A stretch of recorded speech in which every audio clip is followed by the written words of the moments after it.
There's a strange comfort in knowing that long before modern fertilizers, plastic bins and backyard compost thermometers, people still managed to grow food in some of the harshest conditions on Earth. From early settlers coaxing life out of tired prairie ground, to wartime families turning bomb-scarred backyard soil into productive victory gardens, they understood something we've mostly forgotten. Fertile soil doesn't require compost piles, months of decomposition, or specialized gear. It can be built directly in place using raw ingredients that nature knows exactly how to process.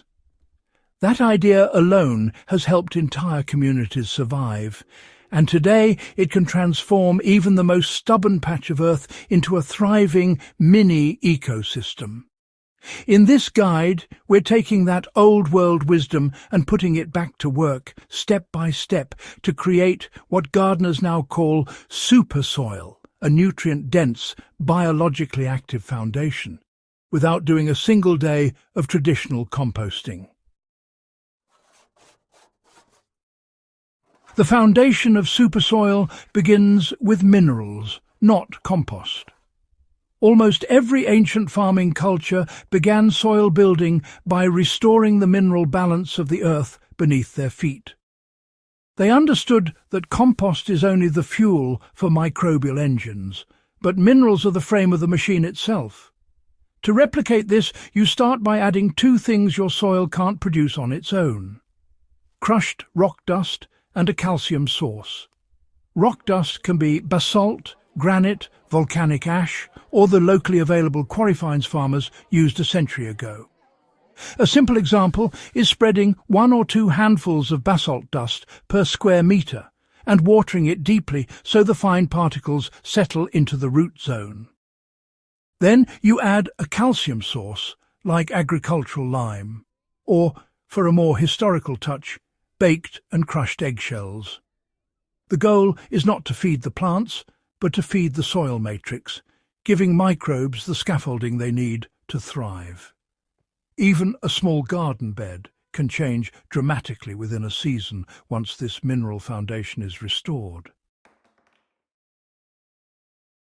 Super soil takes shape when organic matter is added in its raw, unfinished form. Before composting became a household idea, most homesteaders practiced what we now call sheet mulching or lasagna soil building. Instead of piling materials in a corner to rot down, they added them directly where they were needed, letting the soil organisms do the breakdown work in place. The simplest version is layering shredded leaves, grass clippings, straw or dried weeds right on top of bare soil.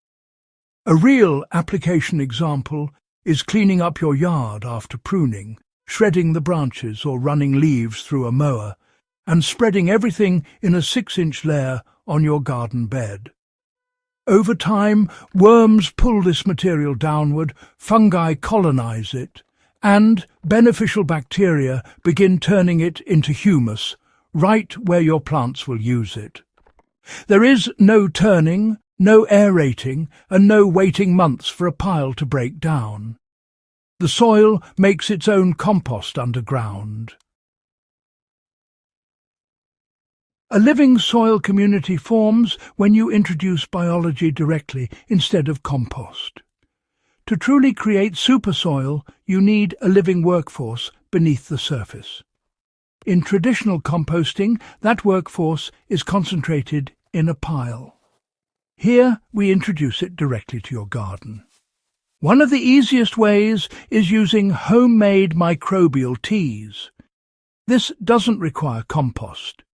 Simply soak a handful of forest soil or leaf mould in a bucket of water for 24 hours, stirring occasionally. Strain it, and you have a liquid filled with native microorganisms that evolved in your local ecosystem. Water your soil layers with this infusion, and you essentially inoculate your garden bed with the same biological abundance that thrives on the forest floor. Another old technique is adding a small shovel of healthy soil from an untouched natural area to a new bed.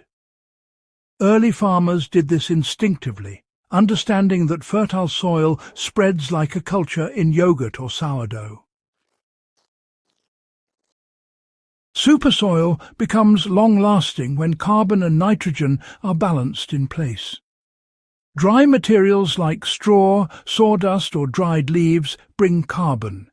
Fresh grass clippings, kitchen scraps like coffee grounds, or manure from herbivores supply nitrogen. A practical example is creating a layered bed by placing a thick layer of leaves, then a thinner layer of grass clippings, then topping it with straw. Watering between layers encourages microbial colonization. Within a few weeks, the materials soften, shrink, and fuse into a dark, sponge-like layer that holds moisture better than compost and supports stronger root systems. This method was used widely during times of resource scarcity, when compost piles were considered a luxury, yet harvests from such garden beds were impressively reliable. In forests, prairies and ancient agricultural terraces, soil forms as layers of organic matter accumulate and break down slowly, not in isolated heaps. By making supersoil directly in your garden, you invite that natural process to take place where it benefits your crops the most. The transformation is visible. Earthworms appear in places that once seemed lifeless. Soil darkens and gains a crumbly texture, water absorption increases, and plant roots explore deeper layers without obstruction. Many gardeners notice that once a bed is built this way, it becomes easier every year, needing only another light topping of leaves or straw to maintain its fertility. These techniques give you the power to rebuild soil even in harsh or depleted environments. One powerful example is reclaiming a bed of compacted clay.